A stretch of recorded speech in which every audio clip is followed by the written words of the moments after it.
আসসালামু আলাইকুম রহমতুল্লাহ। ভিডিওটা দেখেন আর শুনেন। ধর্ষকের মৃত্যুর আগে ধর্ষিতাকে মৃত্যুবরণ করতে হয়, এটা হচ্ছে আমাদের সোনার বাংলাদেশ। একজন ধর্ষকের জীবনের মূল্যটা এত বেশি যে তাকে ফাঁসির মঞ্চে দাঁড় করা যাবে না। আমরা বাংলাদেশে কয়জন ধর্ষকের নাম জানি যাকে কঠোর থেকে কঠোরতম শাস্তি দেওয়া হয়েছে, যাকে ফাঁসির মঞ্চে দাঁড় করা হয়েছে? আমরা কি আদৌ কেউ জানি? জানি না। অথচ আমরা কতগুলো যারা যারা ধর্ষিত হয়েছে তাদের নাম জানি, অনেক বড়। এই লিস্ট আসলে অনেক বড়, বলে শেষ করা যাবে না। কুমিল্লার তনু, মাগুরার আসিয়া, 2 দিন আগেও কিশোরগঞ্জে 8ম শ্রেণীর একটি ছাত্রীকে বাসা থেকে তুলে নিয়ে ধর্ষণ করা হচ্ছে। বাবার হাতে মেয়ে ধর্ষিত হচ্ছে, ভাইয়ের হাতে বোন ধর্ষিত হচ্ছে।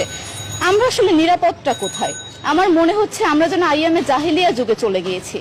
মাঝে মধ্যে মনে হয় এর থেকেও খারাপ সময় আছে আমরা, কারণ ওই যুগে মেয়েরা অ্যাটলিস্ট সম্মান নিয়ে মৃত্যুবরণ করতে পারতো। জন্মের পরপর জ্যান্ত মাটিতে পুঁতে দেওয়া হতো, আর আমাদের ধর্ষণ করে নির্মমভাবে তারপর মৃত্যুবরণ করতে হচ্ছে।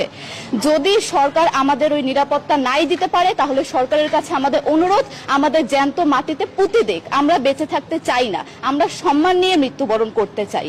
আমরা এই দেশে থাকতে চাই না যে এই দেশে আমাদের কোনো নিরাপত্তা নেই, যে এই দেশে রাস্তা দিয়ে হাঁটলে আমাদের মধ্যে একটা আতঙ্ক কাজ করে, কখন কি না কি হয়ে যায়।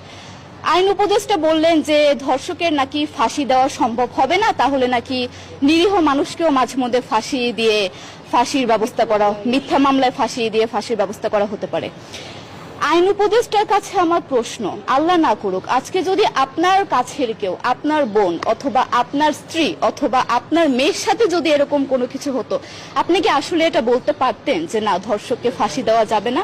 কোনোদিনও পারতেন না। আপনি সবার আগে তার ফাঁসির ব্যবস্থা করতেন, সম্ভব হলে নিজের হাতে মেরে ফেলতেন। তাহলে আমাদের বেলায় কেন এত বৈষম্য? আমরা কি দোষ করেছি? আমরা কি নারী না? আমরাও তো কারো বোন, আমরাও তো কোনো বাবার সন্তান, আমাদেরও তো বেঁচে থাকার অধিকার আছে, তাই না? কিছু হলে মেয়েদের পোশাকের দোষ দেওয়া হয়। আমার কাছে প্রশ্ন, একটা 8 বছরের শিশুর মধ্যে এরকম কি থাকতে পারে যেটা একটা পুরুষকে অ্যাট্রাক্ট করবে, যেটা একটা পুরুষকে সিরিয়াস করবে? সেরকম হলে আসলে ধর্ষণ করা হতো সবসময় প্রাপ্তবয়স্ক মহিলাকে। কিন্তু আমরা আসলে পরিসংখ্যান গবেষণা করলে দেখতে পারি যে ধর্ষক সবচেয়ে বেশি করা হচ্ছে শিশুদেরকে, কিশোরীদের সবচেয়ে বেশি ধর্ষণ করা হচ্ছে।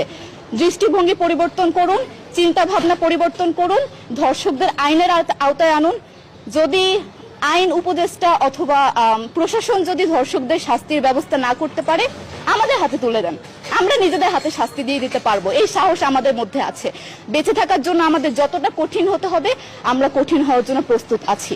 আমরা ফাঁসি চাই, ধর্ষকদের কঠোর থেকে কঠোরতম শাস্তি চাই। যতদিন না পর্যন্ত ফাঁসি দেওয়া হবে,